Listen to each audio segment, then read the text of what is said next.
O Alexandre Silvestre, essa semana, esteve trabalhando em cima de um material para tentar explicar um pouco do que está acontecendo com São Paulo. Boa noite, Silvestre.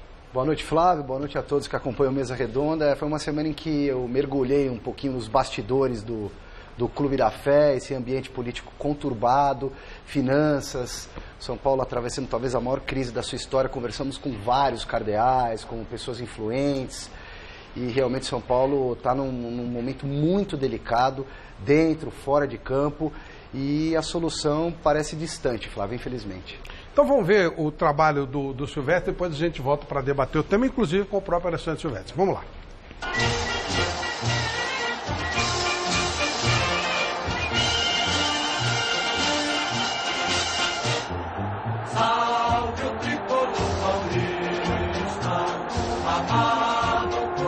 Salve de aclamar ou salve de socorrer. O copiado e invejado adoeceu. As glórias ficaram mesmo no passado. O presente é preocupante, ameaça o futuro. O São Paulo caiu de patamar na técnica, na tática, na gestão, no respeito. Só falta cair de divisão. Convidamos São Paulinos para uma reflexão. Um que vestiu a camisa tricolor na década de 80, anos de prosperidade, Silas. Tricolores de carteirinha, palco e arquibancada, Andréas Kisser e Nazi. Dirigentes, um recém-saído, Luiz Cunha, outro que acaba de regressar, Marco Aurélio. E cardeais de 7 costados, Mesquita Pimenta, mandatário no épico período de Tele Santana, Raí, de 2 Libertadores e de 2 Mundiais. Ives Gandra Martins, renomado jurista, uma espécie de grão-mestre do Morumbi. Quando, onde, como, por que o São Paulo se perdeu, se distanciou de suas origens?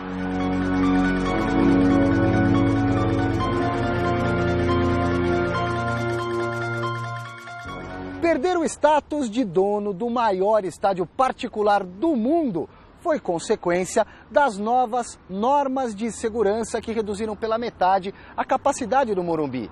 Agora, o que realmente dói na alma da nação são paulina é ter perdido por incompetência, má-fé, falta de ética, de lisura e outros interesses o rótulo de clube modelo, exemplar, pioneiro, vanguardista, organizado, multicampeão.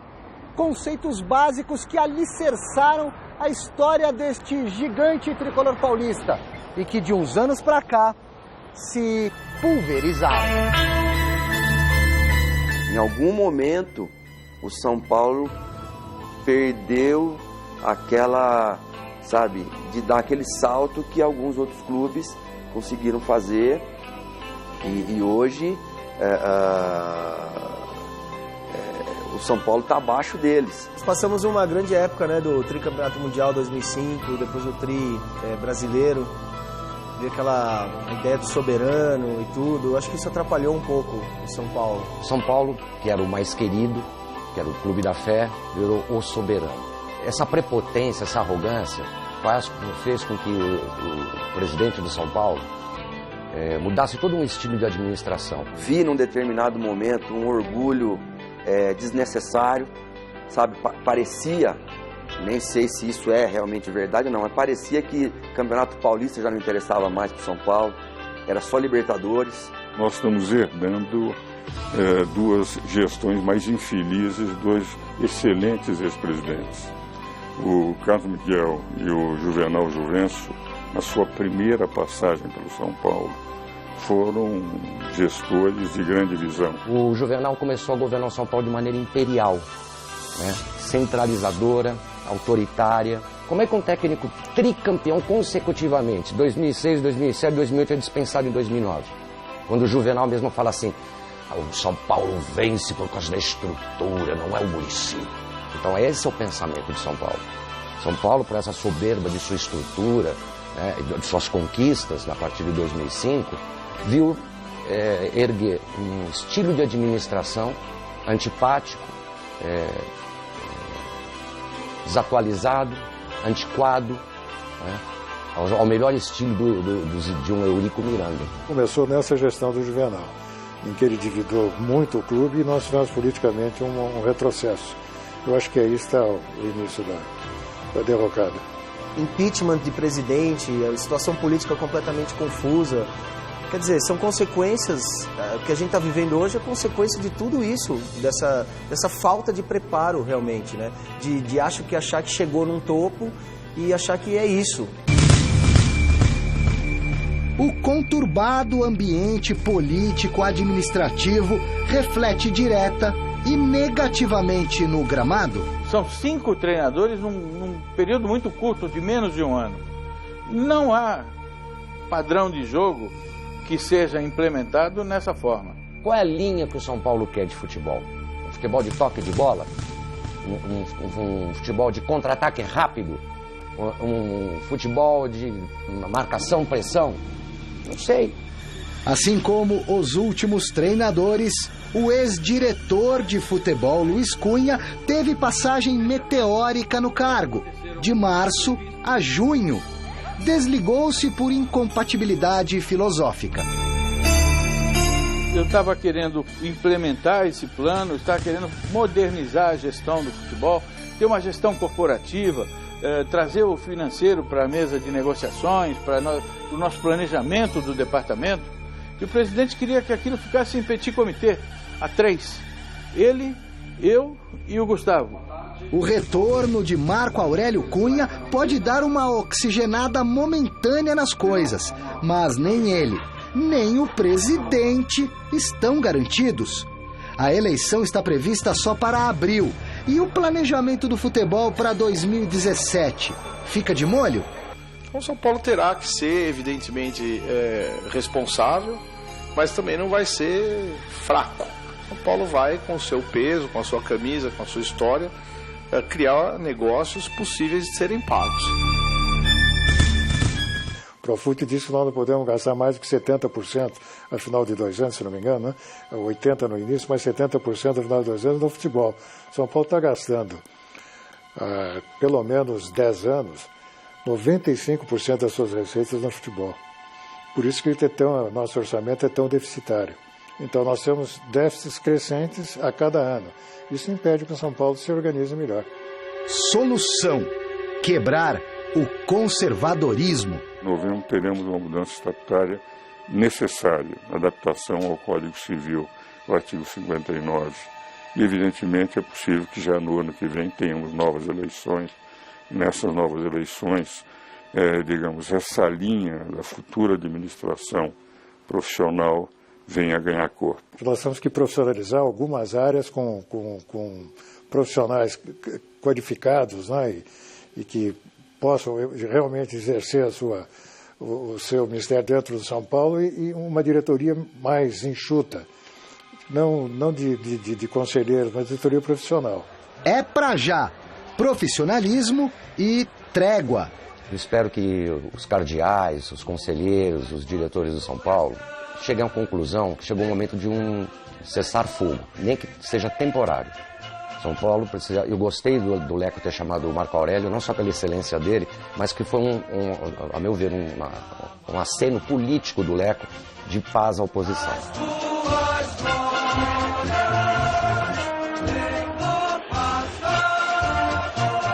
A despedida do Rogério Ceni foi o último momento que a gente teve aquela recordação do São Paulo gigante, do São Paulo grande, com todos os campeões mundiais, dando, né, o adeus ao grande ídolo, ali fazendo uma festa maravilhosa que deu uma motivada grande no começo, né? São Paulo sempre foi uma referência para vários clubes que copiaram o São Paulo e hoje estão muito melhor estruturados, mais tranquilos, né, pensando e preparando um futuro.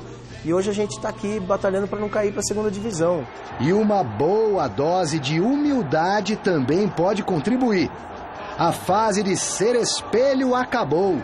Que tal imitar o sucesso da concorrência? O Flamengo está dando uma lição aos demais do que deve ser feito. O Flamengo encarou de frente os seus problemas, a sua grande dívida, equacionou isto, está pagando e ao mesmo tempo conseguindo boas apresentações. Pretendemos dar todo o apoio ao Leco mas forçá-lo a pensar numa direção profissional. A administração do clube, das finanças, aceitar, ajustar as finanças tem que ser através de uma gestão profissional, como o Flamengo e o Palmeiras adotaram. Ou muda, ou corre o risco de viver na nostalgia. Nós já fomos para uma pesquisa que era feita pelo jornal Marca da Espanha. Nos 5 continentes do mundo, São Paulo já foi o terceiro classificado atrás do Milan e do Barcelona. Em 93 fomos considerados o maior clube do mundo. Então, para quem foi o maior clube do mundo, que é o maior estádio particular do mundo, né? Hoje está vivendo essa situação, né? Que não consegue há 8 anos, 8 anos, né? Que não conseguimos um título, é importante, né? É muito difícil, né?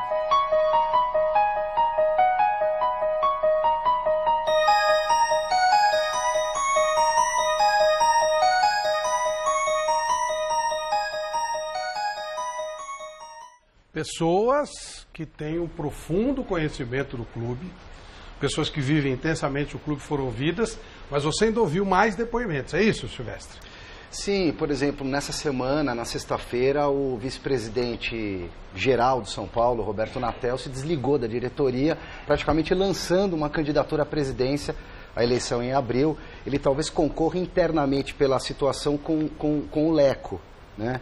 Então, talvez até divida um pouco a força da situação nesse campo político do São Paulo, que é muito complicado, porque o sócio elege apenas 1/3 do conselho. 2/3 são formados pelos vitalícios. Isso. E o sócio elege 80 conselheiros, Isso. que significam 1/3 desse conselho. Então, a eleição é bem indireta, né? E eu tive a oportunidade de conversar com o Roberto Natel no Morumbi, antes do jogo contra o Flamengo. Se você quiser, a gente pode rodar aí um pouquinho dessa reportagem. Roberto, por que o senhor abandonou o barco nesse momento delicado do São Paulo? Eu jamais abandonei o barco. Você tem que entender o seguinte, o presidente, ele tem um sonho, um ideal que ele quer dar sequência. E eu estou num cargo de vice-presidente, onde esse cargo é de alta confiança do presidente. E eu não estou engajado nesse sonho dele. Então, seria injusto, seria desleal da minha parte continuar nesse cargo. Então eu preferi sair para poder dar liberdade para ele escolher alguém que está engajado no sonho dele. Você pretende se lançar candidato à presidência pela situação? Veja, eu só sairia pela situação, jamais pela oposição. Mas não depende de mim, depende dos conselheiros. Eu estou preparado, fazem 12 anos que eu faço parte da administração, onde eu conheço o São Paulo em todos os seus detalhes, então eu tenho sim intenção, mas desde que os conselheiros assim acharem que é devido. A sua possível candidatura não enfraqueceria a situação, Leco e Natel? Não, porque eu quero um plebiscito entre a situação. Eu não quero criar um procedimento onde haja 2 candidatos à situação. O que eu estou pleiteando ali na frente é, se há uma possibilidade, vamos fazer esse plebiscito para decidir quem vai ser o candidato à situação. Qual que é a sua relação com o Abílio Diniz, que pode até ser um apoiador da sua candidatura, apesar de ele estar hoje na oposição? Veja, eu tive contato com o Abílio Diniz lá atrás, na época quando a gente estava tentando tirar o Carlos Miguel. Foi o único contato que eu tive com o Abílio.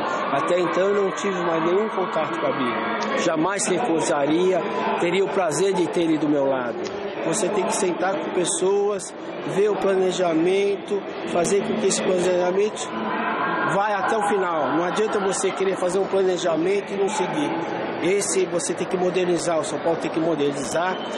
Todos os São Paulinos querem ter alegria. Eu sou um São Paulino que quero voltar a ter alegria. Gestão profissional é o caso? Sem dúvida. Em várias áreas do clube? Sem dúvida nenhuma. Mas num sistema presidencialista? Sem dúvida nenhuma. Esse conselho aí que está sendo falado, que poderia até atuar, minimizando um pouquinho a força do presidente, o senhor não é a favor? Veja, da forma como foi colocado, eu não sou a favor, mas eu acho que você tem que ter um conselho de gestão que vai estar ligado ao presidente para ajudar o presidente a administrar. O sistema presidencialista, quem tem que ter a força é o presidente. Mudanças no estatuto, o senhor defende quais? A fundamental de todas elas é sem reeleição para presidente. Você tem que ter novas cabeças administrando o São Paulo para poder ter novas ideias e você nunca parar no tempo. Bom, Roberto Natel, filho de Laudo Natel. Neto. Sobrinho neto. Sobrinho neto. Sobrinho neto. Sobrinho neto. O avô dele é irmão do Laudo Natel, ex-governador. Perfeito, ótimo esclarecimento. Um nome espetacular da história de São Paulo. Sobrinho neto, ok. Laudo Natel. Laudo Natel. Você ouviu também a situação, ou quem está hoje trabalhando com a situação? Porque a história, o São Paulo está tão complicado que você vê, o Roberto Natel, situação, se desliga da diretoria para eventualmente lançar uma candidatura, para concorrer com o Leco, né? Numa prévia, que é o que ele deseja. Do outro lado, Marco Aurélio Cunha, que era a oposição, rompeu com o Juvenal Juvencio, né, há muito tempo, foi para a oposição, foi o vice na chapa do Calil Rocha Abdala na última eleição, voltou para o São Paulo, integrando a situação para ajudar nesse momento. E eu tive a oportunidade também de conversar com ele, assim como o Vanderlei Nogueira, né, um pouquinho antes do jogo contra o Flamengo. Vamos dar uma olhada aí. A saída do Roberto Natel da vice-presidência geral de São Paulo é um sinal de que ele pode ser um candidato, um concorrente, até mesmo dentro da situação com o Leco? Eu não falo de política, eu sou hoje uma pessoa que fala de futebol. Estou trabalhando pelo êxito do meu time, da nossa equipe, e a política é fora do nosso trânsito. Hoje eu não falo sobre isso. Você pode voltar a fazer parte dessa política na virada do ano? Não, não é minha intenção. Minha intenção é apoiar o futebol, trabalhar pelo futebol, trazer um planejamento para o ano que vem. E aí em abril, aí a gente vai, claro, como alguém que vive o São Paulo, pensar nisso. Mas hoje não. Meu caro César Filho, você que está muito integrado nessa história toda. Sempre como torcedor. Claro. Mas de qualquer forma você tem muito acesso ao clube, eu sei disso. Inclusive na grande festa do Rogério Ceni, você era o locutor oficial, enfim, vocês vivem muito no São Paulo. Sim. O que você pode dizer depois de tudo isso, desse excelente trabalho do nosso Alexandre Silvestre? Excelente matéria. Eu quero dizer que eu também uso e recomendo o Lux Cola, assim como você. É verdade, nós dois. A Michelle também. Na minha modesta opinião, Flávio, tudo começou a degringolar para o São Paulo quando o Juvenal Juvencio, saudoso e querido, com quem eu tive grandes participações no São Paulo, e sempre gostei muito do Dr. Juvenal, ele fez aquela mudança no estatuto com a ajuda do Carlos Miguel Aidar, que encontraram uma brecha para o terceiro mandato. Ali foi a perpetuação do poder que continua até hoje.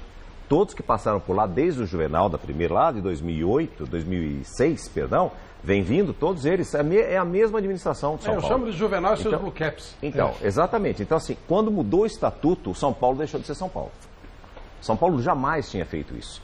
Eles começaram a entrar em mutreta, em coisa errada, em coisa que não deveria ser feita. Ou se você muda o estatuto completamente, né, e aí você faz a profissionalização do futebol. O São Paulo precisa muito, como a matéria mostrou. O São Paulo precisa voltar a ser protagonista das competições, de tudo que participa. O São Paulo precisa voltar a ser vanguarda, precisa voltar a ser modelo. O Refis é apelidado de Ressus hoje. Todo mundo saiu, não tem mais ninguém lá. O São Paulo contratou Daniel, apresentado como reforço do zagueiro. Até hoje não estreou, machucado. O Douglas. O Daniel veio, fez cirurgia aqui. O Carlinhos veio também baleado do Fluminense. Quer dizer, jogadores que passaram... Antes, você tinha notícia de jogadores que jogavam no Brasil, iam para o exterior, e quando tinha uma lesão, vinham se tratar no Refis do São Paulo. Sim. Você não ouve mais nenhuma notícia desse tipo aqui. É verdade. Por quê? Porque caiu a qualidade. O Refis não é mais modelo para ninguém. Lamentavelmente, com a demissão de grandes profissionais que passaram por lá. Então, o São Paulo, na verdade, e também com todas essas histórias, com suspeitas, com escândalos, com renúncia de presidente, com gravações, que até hoje, onde é que for parar a história dessa gravação? Como que, eu não conheço o senhor Ataíde, Gil Guerreiro, como ele é expulso do Conselho Deliberativo de São Paulo e exerce um cargo na direção do Leco? Isso é inadmissível, quer dizer, não passa respeito para ninguém. Quer dizer, virou uma bagunça dentro do São Paulo que ninguém respeita mais o clube da fé, o clube que sempre foi um grande exemplo da modernidade, da vanguarda. Quando eu comecei a torcer para o São Paulo, e desde que eu torço para o São Paulo, eu nunca passei por uma situação tão vergonhosa e vexatória como essa que o São Paulo enfrenta nesse momento. É a pior administração que eu já vi no São Paulo em todos os tempos, desde que eu me tornei São Paulino. E o meu pai me dizia, o São Paulo, meu filho, é um clube à frente do tempo, é um clube de vanguarda. Meu pai vendia isso para mim e eu acreditei nessa história e que era verdade. E São Paulo era feito de grandes nomes, de grandes homens que passaram por lá. E hoje não se pode ter uma eleição em que você tem 2/3, quer dizer, que eleição? É uma eleição indireta. Como 2/3 que elege o presidente? Ou seja, é a perpetuação do poder. Então nós precisamos mudar esse estatuto no São Paulo, profissionalizar o São Paulo, que sempre esteve à frente. Hoje, ao contrário, São Paulo voltou no tempo, foi ultrapassado por todos os seus concorrentes. Então você vê hoje um Palmeiras e um Flamengo e um próprio Atlético Mineiro à frente do Campeonato Brasileiro, não é gratuito. Isso não é gratuito. César, o dirigente voltou no tempo. O Exato. Aidar, de 84 a 88, fez o CT que ninguém tinha. Trouxe a fisiologia, a ciência para o vestiário. Pool de empresas para repatriar Paulo Roberto Falcão da Roma. Clube dos 13. E nessa última gestão dele, escândalos, caixa de banana em cima da mesa, desdém com os adversários. Exato. Quer dizer, o próprio dirigente ficou ultrapassado. Não dá para entender como é que a mesma pessoa teve uma atitude de vanguarda lá atrás e 30 anos depois evoluiu.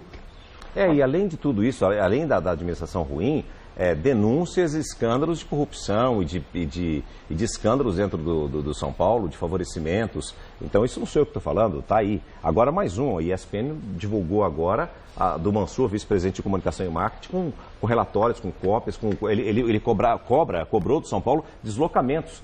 Ele trabalhava no São Paulo em 2009 como assessor jurídico da direção do Juvenal, sendo que o São Paulo tinha o próprio departamento jurídico.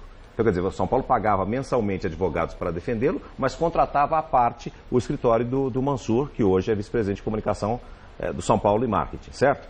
E depois, e ele era sócio do Gustavo, que foi diretor de futebol de São Paulo. Então, que ganhava comissão por venda de jogador. Veja, o São Paulo vende um jogador e o diretor de futebol recebe salário e comissão. Quer dizer, é tudo errado. Essa matéria da ESPN também precisa ser muito bem esclarecida, assim como não foi a história do Carlos Miguel Aidar até hoje. Dele, da noiva, da namorada, com vários escândalos, com denúncias, com um bilhetinho do seu Ataíde Guerreiro, que está lá no conselho, de próprio punho, ele autorizando. Está lá. O São Paulo que está dizendo isso aí, não sou eu. Está lá. Então não foi só a gravação o motivo da expulsão, segundo o que eu soube. Parece que tem uma outra contraprova, outra prova lá do Ataíde Guerreiro, dando participação de comissão para a Sinira numa negociação que existiu lá. Então, quer dizer, e essa gravação ficou por isso mesmo? E ninguém fala mais nada. Como que um diretor que foi expulso do clube, que não poderia nem passar na porta, é diretor da atual administração do São Paulo? Aí eles pegam o Henri Castelli e proíbem o Henri Castelli de entrar no clube.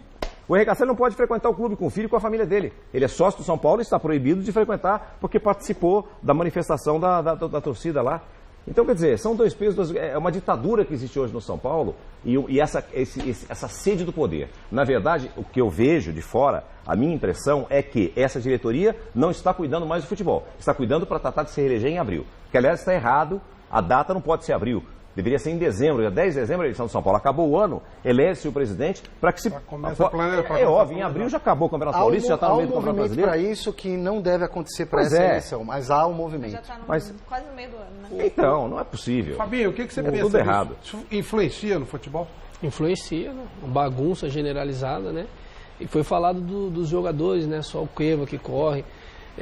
Eu acho que para quem joga, né, a preocupação é de ser marcado como culpado, né, de uma má gestão, de uma má administração. Então não tem como, mediante a tantos fatos, tantas bagunças, corrupção, escândalos, não refletir dentro de campo. Flávio, só para dizer que o dia 2 de outubro de 1960 é uma data muito importante para o São Paulo e para o São Paulino, né? Porque foi inaugurado oficialmente o estádio Cícero Pompeu de Toledo, o Morumbi, teve um jogo 1-0, vitória do Tricolor sobre o Sporting. E o Morumbi, essa reportagem está no site gazetesportiva.com, nos destaques do site.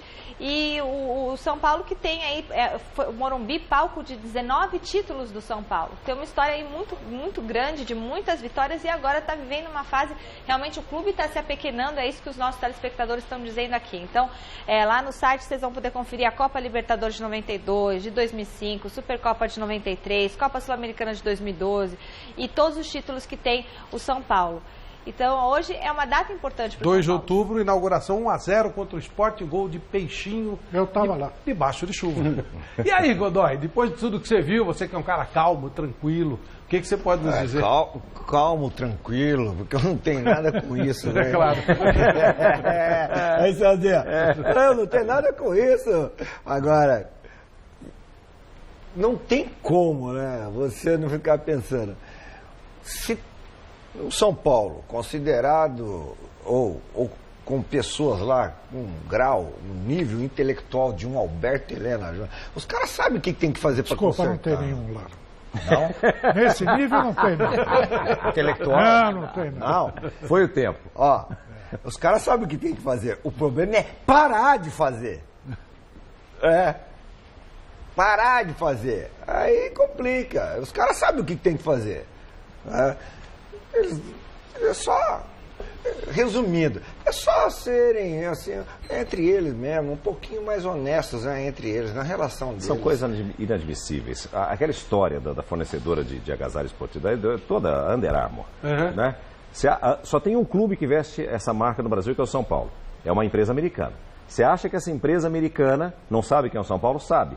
E precisa de um chinês, um cara da China, aquele cara que nunca apareceu e que ganhou uma comissão de 18 milhões, e depois teve a denúncia, isso aqui. O Jaque, né? O Jaque. Aí ele abriu mão da comissão. Simplesmente, se você é uma pessoa séria, você fez um contrato justo e honesto, e você tem direito a 18 milhões de comissão, você abre mão dessa comissão, Fábio? Pouco dinheiro demais para abrir mão, né? Pois mas são histórias muito mal contadas. Histórias que ficam por isso mesmo. E tudo isso vai passando. Só que o torcedor não esquece disso, não. O torcedor precisa acabar com essa história também de que só a situação, porque o que faz é a oposição, isso é culpa da oposição. A oposição não entra em campo, a oposição não escala jogador, não contrata técnico. Aliás, eu tenho carinho, respeito e admiração pelo Ricardo. Mas não era o momento do Ricardo voltar, nem do São Paulo, nem dele. Não era a hora do Ricardo voltar ao São Paulo, lamentavelmente. Vanderlei Nogueira, o que você pode dizer sobre tudo que viu? Bom, eu queria dizer que existem algumas situações que só medidas emergenciais precisam ser tomadas para depois você chegar no principal. Você quer dizer que precisa de uma lava-jato no São Paulo, é isso? No caso do time de futebol, por exemplo, tem que jogar fechadinho e não perder. Tem que jogar como time pequeno para passar e torcer para que o calendário seja mais rápido, que passe logo as próximas semanas, que termine o ano e escape desse temor, que é o temor da queda para outra divisão. Então, tem que jogar pequenininho e que não vai querer enfrentar de igual para igual algumas forças que são mais poderosas do que o São Paulo dentro do campo jogando futebol. Então, essa é a medida emergencial, salvar-se e não cair para a segunda divisão. Na parte política, o São Paulo vive um momento de muita indefinição, né? Porque tem muitas coisas para acontecer. Primeiro, eu queria falar do Roberto Natel. A atitude dele foi uma atitude transparente. Ele falou e foi embora na sala com o presidente. E não dá mais para mim, vou embora. Mas eu entendo, agora analisando, entendo que não deveria ter saído. O clube vivendo um momento muito delicado, muito importante, e o seu vice-presidente deveria estar presente para ajudar a tentar resolver problemas que ele mesmo disse que o clube tem. Foi transparente no sentido de não apunhalar o presidente. Está perfeito. Mas eu entendo que, já que o São Paulo está acima de tudo, está no coração de tanta gente, que faz tantas poesias a favor do São Paulo, deveria ficar lá até o final. Ele é vice-presidente. E depois poderia sair para ser candidato, se é a pretensão dele. Claramente é. O Vanderlei, ele disse que ele não concordava com aquilo que estava... Aí não dá para você compactuar com o que você está vendo. Mas ele é vice-presidente, não é que ele não concordava. Ele tem sonhos, ele chegou ao presidente e disse que ele tem disposição de ser... Chegou a minha hora. É mais ou menos nessa linha. Então eu acho que ele foi transparente com o presidente, mas eu acho que ele deveria ter continuado. Olha, eu tenho intenção de ser presidente no futuro, mas eu vou ficar aqui porque a coisa precisa de alguém que participe. Ele tem um nome nobre dentro do São Paulo, deveria continuar. Mas é uma decisão dele, pessoal, fim de conversa. Com relação ao Marco Aurélio. O Marco Aurélio disse que o compromisso dele com o São Paulo é até o dia 9 de dezembro. Depois ele volta para a CBF. Claro que a gente sabe que as coisas mudam. As semanas fazem as coisas mudarem. Ele pode ser candidato no futuro, diz que não pensa, mas pode até ser candidato à presidência do São Paulo. Em dezembro, o Supremo Tribunal Federal vai julgar uma ação que vem se arrastando da oposição, que pode determinar novas eleições do São Paulo. Então o São Paulo está vivendo um momento de indefinição. O Leco tem intenções de ser candidato à reeleição? Tem. Mas eu conversei com o Silvestre nos bastidores e disse para ele, tem que torcer para o time não cair. Se cair, você botou qualquer ideia. Foi o que eu disse ao Silvestre. Nenhum presidente que derruba time vai ter um voto, nem ele vota nele. Claro. Não tem nenhuma, mesmo que seja da situação. Aí tem espaço talvez para o Roberto Natel. E o Marco Aurélio? Vai ficar onde nessa parada se ele for candidato à eleição no São Paulo? Então, a vida política do São Paulo está indefinida e preocupante. Mas agora, só para fechar, eu não concordo com o que disse o Fabinho, e não é só ele que disse, muita gente boa como ele diz isso, que isso influencia dentro do campo. Continuo batendo nessa tecla, não influencia. Na minha opinião, tem metade do elenco não sabe o nome todo do presidente. Então, não tem nada a ver. Eles não estão nem aí. Os caras querem entrar em campo e ganhar. Não ganha porque não tem competência, não tem talento até o nível 3, então não consegue. Ninguém quer cair. Pode colocar lá o maníaco do parque como presidente. O cara não quer cair. Vai ficar a marca no corpo dele, que o time caiu com ele. Então isso não tem nada a ver. Não influi dentro de campo absolutamente nada, na minha opinião. Mas com que moral que o dirigente vai exigir do funcionário? O patrão vai exigir do funcionário com que moral? Vai exigir do funcionário para ter um melhor desempenho? É o treinador que exige, e vocês mesmo disseram que a grande solução chegou com o Marco Aurélio Almeida Cunha, que tem moral para chegar e conversar com os caras. Tem nada a ver. A turbulência, Leco, Roberto Natel, oposição, situação vai continuar, eles vão ter que resolver, fazer uma boa gestão, se não estiver contente, muda, coloca outro presidente, está tudo certo, isso tudo eu concordo com todo mundo. Só que não aceito o argumento de que isso influi dentro de campo. Não influi. Nem apanhando no trabalho. Isso, vários clubes apanharam e foram campeões. O que interfere é a falta de salário, né, em dia. Aí é sim. Isso. Helena, para você, para a gente fechar o tema. Quando foi dito aqui pelo Silvestre, aliás, Silvestre, parabéns, hein? Texto Obrigado. Magnífico dessa matéria que você fez. E o Cezinho, que o Clube da Fé, né? Sabe por quê, Clube da Fé? Porque o São Paulo, em 1935, São Paulo da Floresta e tal, aquele São Paulo do Frederich, dos maiores jogadores que tinha, que era herdeiro do paulistano, aquele São Paulo em 35 fechou. Sabe por quê? Fechou porque subiu a soberba na cabeça dos dirigentes. Eles compraram um prédio de apartamento chamado Trocadeiro, no centro da cidade, que era um elefante branco. Gastaram uma fortuna e faliram. São Paulo faliu. E sabe como é que São Paulo se refez? Pedindo dinheiro na rua, pedindo esmola. A minha mãe, Dona Irene, foi professora e tudo, quando mocinha, ela saía com o irmão dela, que era médico e tal, o Oswaldo, que era São Paulino, segurando lençóis no centro da cidade de São Paulo, e a população jogando moeda. Minha família fez quermesse, barraquinha quermesse, para ajudar o São Paulo. E as tias cozinhavam, os tios vendiam, e o dinheiro era todo entregue para o São Paulo. Para você ter uma ideia, esse é o São Paulo que nasceu da mais humilde situação e que cresceu, foi chamado de o mais querido, porque era o segundo time de todos os outros, tá? Ganhou um concurso de o mais querido, um concurso feito por uma fábrica de cigarros e tal.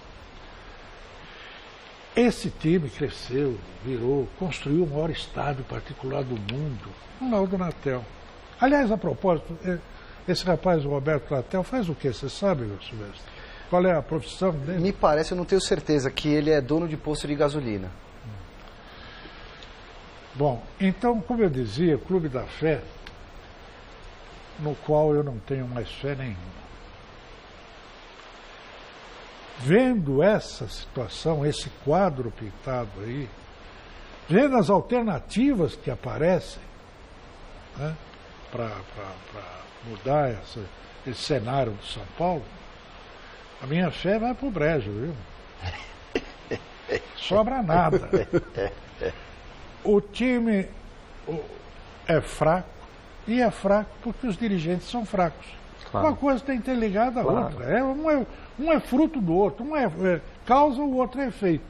O time que entra em campo e não joga nada é efeito da causa, que é a má administração, que contrata mal, que troca de técnico toda hora. Não é, você vai dizer assim, agora o Balsa e o Coelho saíram porque eles saíram. Sim, mas antes, São Paulo foi 10 anos trocando de técnico, chegou a trocar 11 técnicos em 2 temporadas. Foi. E técnico bom, técnico importante, né? Que depois ficou aí, até técnico de seleção brasileira, etc. Então, nada é especificamente aquilo. Essa situação do Conselho, isso aí vem sendo cevado por esse grupo do São Paulo, que está no poder há tantos anos, vem sendo cevado há muito tempo. Esses caras não vão votar num pretenso candidato competente. E eu não vejo, eu fiz uma brincadeira com o Godoy, né? Contei lá quando ele me comparou lá. Mas não, é uma brincadeira, claro, vocês vão me perdoar. Eu não me considero melhor que ninguém. Mas eu não sei se tem alguém pior do que essa turma que está lá no São Paulo. Que foi construído um conselho, que foi construído exatamente para manter essa turma no poder. Olha, Silvestre, parabéns pelo seu trabalho, excelente sua participação aqui conosco, gerando todo de toda a equipe, né, que ajudou a construir essa reportagem também. Muito obrigado, viu? Valeu, um abraço, pessoal. Boa semana, bom trabalho. Para nós.